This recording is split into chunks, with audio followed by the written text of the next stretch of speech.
Bismillahirrahmanirrahim. Qala mu'allif rahimahullah ta'ala, ada pun tempat berpegang mereka itu, ialah firman Allah Ta'ala, wa allaysa lil insani illa ma sa'a, dan bahawasanya tiada bagi seorang mukmin manusia itu melainkan barang yang ia berusaha jua. Maka iaitulah umum, ayat ni umum ditaksiskan dengan hadis yang tersebut. Ya, apa hadis tersebut? Ayat ni dipanggil ayat yang umum. Mukhassis dia, kita iza mata bunu Adam in qata amal. Bila mati anak Adam terpotong amal, melainkan 3 perkara. Kalau ikut daripada zahir ayat ni, tak ada apa tu. Tidak ada bagi insan melainkan apa dia buat. Ya, anak-anak pun tak boleh hantar doa pun tak ada. Dia masing-masing buat. Itu umum, tapi ditaksiskan dengan hadis di atas. Iza mata bunu Adam, ila anak Adam tu mati, in qata amal ila min salasin, maka terpotong daripada amalnya melainkan 3 perkara. Sedekah jariah dibuat, ilmu yang bermanfaat diajar, anak yang saleh berdoa bagi dia. Ya, jadi terpotong amalnya. Amal siapa tu? Ya, man yang mati. Bukan amal orang lain tak sampai. Jaga bahasa hadis tu. Bila seorang mati terpotong amalnya, mana dia tak boleh nak beramal lagi dah. Ya, dia terpotong. Ada pun orang nak bagi tak terpotong. Dia silap faham ni, Wahabi ni baca hadis tu kepala dia tak faham. Ikut kepala dia. Ya. Tak sampai. Jadi ilmu Wahabi ni dipanggil ilmu tak sampai. Jadi ilmu kita ni ilmu sampai. Pilihlah tuan-tuan nak pakai ilmu sampai ke ilmu tak sampai. Kan? Wahabi tak sampai, itu tak sampai, tak sampai rasa engkau tak sampai. Ya, kita pakai mazhab kata sampai. Habislah. Maka kata kil, waqala ba'duhum, kata kil ayat ni mansukhah kan? Ada juga kata kil. Kata ulama ayat ni dinasahkan hukum dia. Kiraat ada binasah hukum, ataupun ditanggungkan atas perkara yang maksiat. Ya, maknanya siapa buat dia tanggung apa dia buat. Mana maksiat dia buat dia tanggung. Ya, dia tidak menanggung maksiat orang lain. Itu maksudnya. Dia orang lain buat maksiat orang lain lah, tak ada kait dengan kita. Kan? Walaupun anak kita dah suruh dia buat baik, tiba-tiba dia degil dia buat jahat, dia tanggunglah sendiri. Itu maksudnya. Kecuali kalau kita suruh dia buat, itu ada berangkai lah. Itulah umum hadis lain pula, man sanna sunnatan hasanatan. Man sanna, siapa yang membuat, mana dia buat, tapi sunnatan hasanah, jalan dia reka, jalan yang baik. Jalan baik umum, maka dapat dia pahala tu, dan orang yang mengikut dia. Begitu dia, man sanna sunnatan sayyi'ah, siapa yang mereka membawa sunnah perjalanan tak elok, maka dia dapat, dan orang yang mengikut pun dia dapat saham juga. Itu mana dia terang hadis.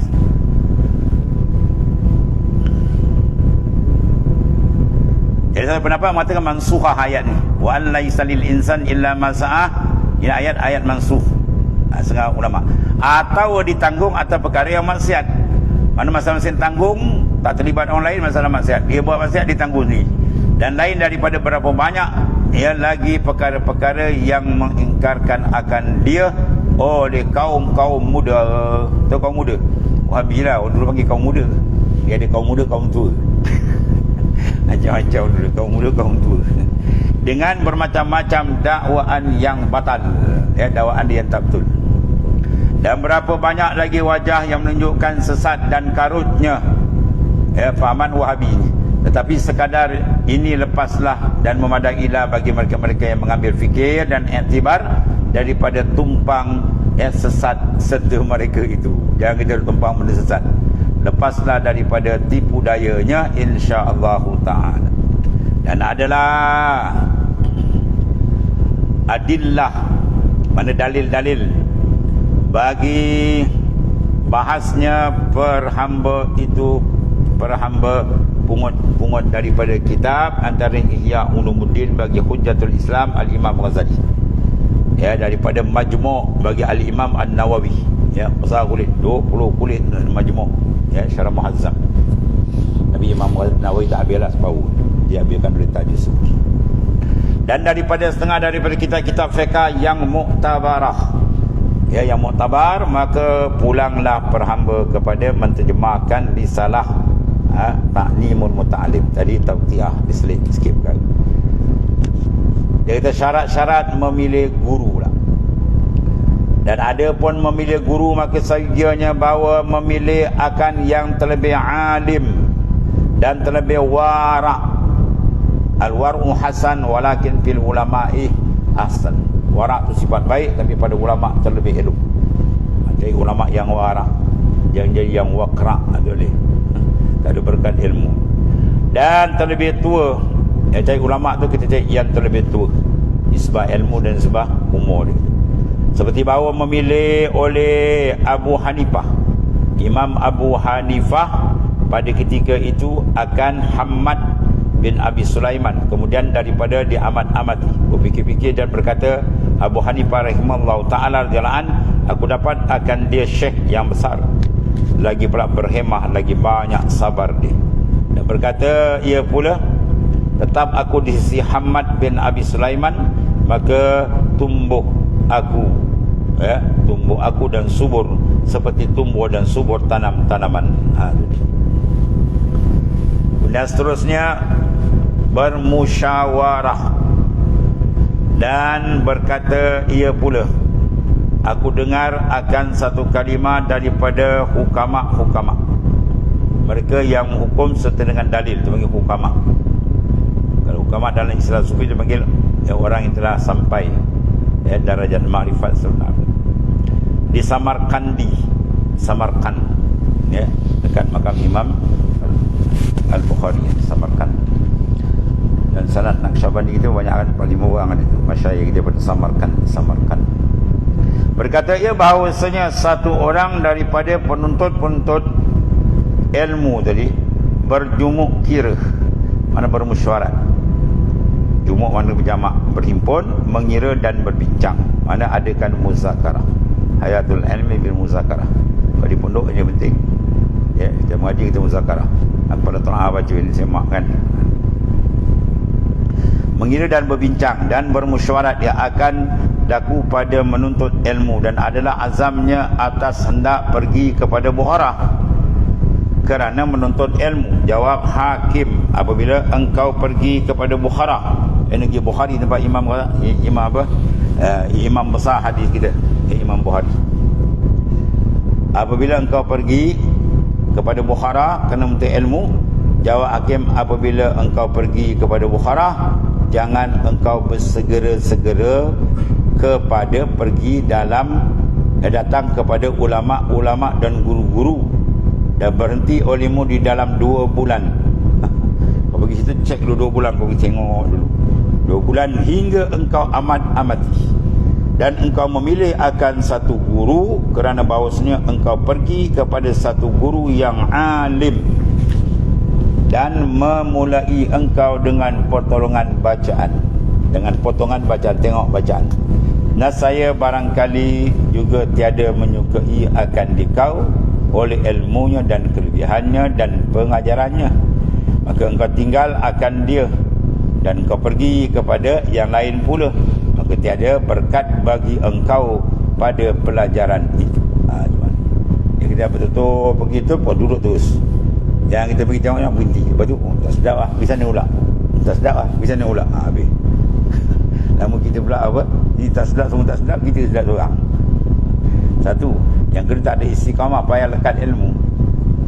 Tunggu saya kata, kau tanam pisang 2 batang. Satu pisang kau tanam, satu lagi kau tanam, seminggu kau cabut tanam tempat lain pula, seminggu cabut tanam tempat lain pula. Dalam pokok yang pertama dah buah, pokok ni tak buah, kau tanam cabut. Dia maksudnya apa? Kena tetap. Seorang menggali, 2 orang menggali kadar 100 kaki, tapi seorang tu gali 100 kaki satu tempat, yang orang gali 100 kaki 100 tempat. Mana dah baik? Satu tempat lah. Dia gali 100 ke dalam, yang ni sekaki, di sana pula sekaki, sana pula sekaki. Dalam banyak berapa kaki orang gali? 100 kaki. Kat mana? Tu 100 tempat dia. Padahal tak jumpa air pun. Yang ni 100 kaki, tapi satu tempat dia pergi ke bawah betul. Itu maknanya tetap satu guru tu nak dia mestilah awal kita pergi tengok betul-betul segasi dengan kita lah ya. Kadang guru-guru ni kadang bukan dia tak elok, tapi kadang kita kadang tak berapa boleh pergi sebab kita ni perangai kita jahat macam-macam, kita kata begitu gini ya. Kalau tu kenali dulu, dia sembahyang hajat tadi. Dia pun nak pergi mengaji dengan dia sembahyang hajat. Ada isyarat terima, dia terima. Kalau tak ada, minta maaf dia, cari guru lain gitu. Tentu je lah. Sebab ada hikmah di sebalik. Dia tak nak jadi dah berguru, lepas tu dia komen. Tu bahaya. Tu bahaya. Itu maknanya duduk, guna cek betul. Kalau nampak ngam cepat kita terima. Kadang guru dia alim, tapi kadang-kadang penyampaian terlampau tinggi, kita tak boleh gigit pun ada juga. Nanti kita pergi ni, namun kita belayar, orang baca kita belayar. Orang lain faham dia tak apa-apa, tak ada masalah juga. Jadi maknanya tengok yang keserasian. Bukan makna ilmu tu tak serasi, maknanya kedudukan kita tu.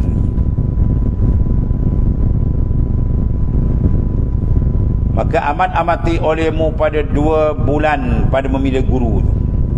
Musyawarah benda besar sekali, minta petunjuk dari Allah Ta'ala. Guru mana yang sesuai itu. Sebab dalam perjalanan tarekat Sufiah pun begitu kan. Imamul Haramain, imam siapa? Guru siapa? Imam Ghazali. Imam Ghazali berguru dengan Imamul Haramain, imam 2 tanah haram, bukan jalan-jalan besar tu. Ulama besar je pun tak kenal. Tapi dia sampai kepada Ta'ala dengan Syekh Abu Ali Al-Farman. Dia sampai dengan guru lain. Dia berguru besar dengan guru lain. Sebab kadang guru dia segi ilmu ni dia hebat, tapi segi penyampaian rohani pula Tuhan letak kita sampai dengan guru ni. Itu tak sama. Dia kata guru dia hebat, dia sampai tak semesti. Kadang-kadang guru biasa je dia boleh sampai. Sebab tu pembagian Allah SWT dia tak sama. Memang Ghazali tengok guru dia besar-besar macam jalan, tapi dia sampai dengan tukang jahit kasut tepi jalan. Tapi ulama hadis lah. Ini satu hal juga cerita ni, kadang-kadang dia orang pusing. Tengok kata tukang kasut dia bukan orang alim pun, pada otak dengan jauh muhaddis tu kan. Ada ke dia buat dekat kata saya tak ada ilmu tu. Imam Ghazali punya guru pun bukan orang alim. Ada kata orang tukang jahit kasut tu, jahit kasut kerja dia, ilmu tu sifat dia. Muhaddis, ulama hadis besar. Maka amat-amati olehmu pada 2 bulan memilih guru dan mesyuarah olehmu hingga tiada engkau berhajat kepada meninggalkan dia lagi. Jangan pindah sana, pindah sana, berpaling daripada dia. Maka tetap engkau di sisinya supaya adalah pelajaran engkau itu diberkatkan. Itu yang kita nak. Dan dapat manfaat engkau dengan ilmu engkau akan manfaat yang banyak. Dia dapat beramal dengan dia dan seumpamanya. Itu dia antara. Dia manfaat ilmu dua ialah. Kalau kita belajar, manfaat dia boleh menyebarkan, dia boleh mengajar. Kalau tidak pun sekurang-kurang ilmu nafi' tu dia boleh beramal. Setengah dia pun kadang-kadang tak manfaat. Dia wali tapi Allah Ta'ala jadikan dia jauh daripada orang. Orang tak belajar ni. Habis ilmu dia itu ada. Orang mengaji 10 tahun boleh balik-balik buka restoran. Jadi pergi kedai. Kitab langsung hilang. Padahal ni boleh kita Arab sama-sama ni ada berlaku. Sebab mungkin ada kesilapan adab dalam bentuk ilmu. Jadi ilmu dia tak dapat berkembang. Dia ilmu tu berkembang, itu tanda dia menyampaikan boleh menyambung, itu tanda keberkatan. Dan paling tidak keberkatan ilmu dia dapat beramal. Kalau ilmu tak boleh beramal, tapi tak ada berkat. Itu adalah silap niat kamu dan sebagainya. Dan demikianlah saja bagi berjumuk kira, maknanya bermusyawarah dan mesyuarat pada tiap-tiap pekerjaan, kerana bahawasanya Allah SWT menyuruh ia akan Rasulnya sallallahu alaihi wasallam dengan mesyuarat pada sekalian pekerjaan.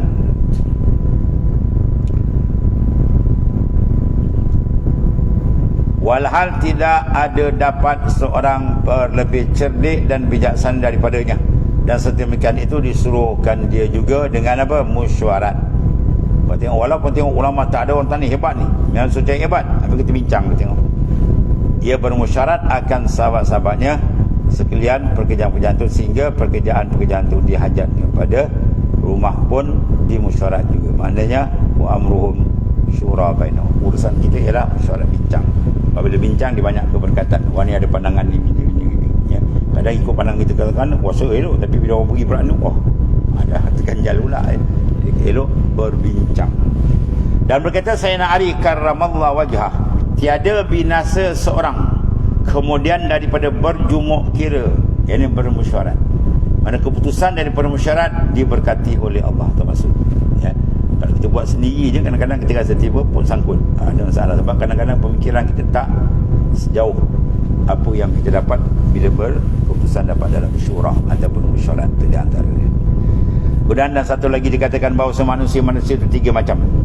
Pertama, cukup satu lelaki. Yang kedua, setengah lelaki. Yang ketiga, tiada apa-apa. Ya. Satu manusia cukup rijal, kelaki-lakian ni. Maka yang cukup satu lelaki apa makna dia?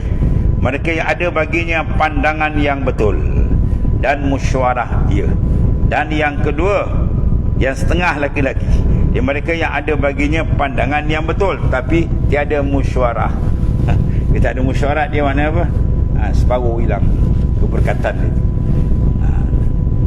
Musyawarah kita bertukar pandangan tu penting. Sebab manusia ni ada kekurangan dan ada kelebihan. Bila kita contoh tu banyak manfaat dia. Musyawarah betul lah. Ada musyawarah mafia pun ada. Buat musyawarah tapi kau cakap dia. Itu musyawarah mafia. Ada sebenarnya. Kau cerita pengurusi ni kau musyawarah dengan dia, suruh tak musyawarah. Kata pasal buat musyawarah, kata yang buat ni ikut keputusan saya. Dah. Oh, itu macam mafia tu. Macam gangster punya musyawarah. Tu musyawarah kita ambil pandangan macam pandangan seorang. Oh, kita garap kan. Dan berkata Sayyidina Ja'far As-Sadiq radhiyallahu an bagi Sufyan Al-Thawri rahimallahu taala, bermusyawarat olehmu pada pekerjaan engkau serta orang-orang yang takut mereka itu akan Allah Ta'ala. Tapi musyawarat apa? Tengok sifat pula. Orang yang kita nak buat musyawarat tu semua orang yang gerun dengan Allah Ta'ala, baru dah ada hasil nur dia. Kalau musyawarat sama semua kaki puaka happy. Nama je musyawarat tapi apa tak ada hasil, ya. Dia musyawarat dengan orang yang ada kegerunan hati dia dengan Allah, barulah ada hasil natijah yang sangat berkat. Dan bermula menuntut ilmu itu setengah daripada setinggi-tinggi pekerjaan-pekerjaan. Tak ada perkara paling besar ialah menuntut ilmu. Dan yang sepayah-payah, ujian banyak, ya, nak mendapat dia, nak menghasilkan dia, ujian tu macam-macam ujian dia. Maka adalah bermusyawarat pada yang terlebih cita-cita dan terlebih wajib, ya. Terlebih mustahak kita ada musyawarat supaya sentiasa kita dapat maknanya keberkatan dalam mencari ilmu. Kemudian sabar dan tabah dalam belajar. Wallah.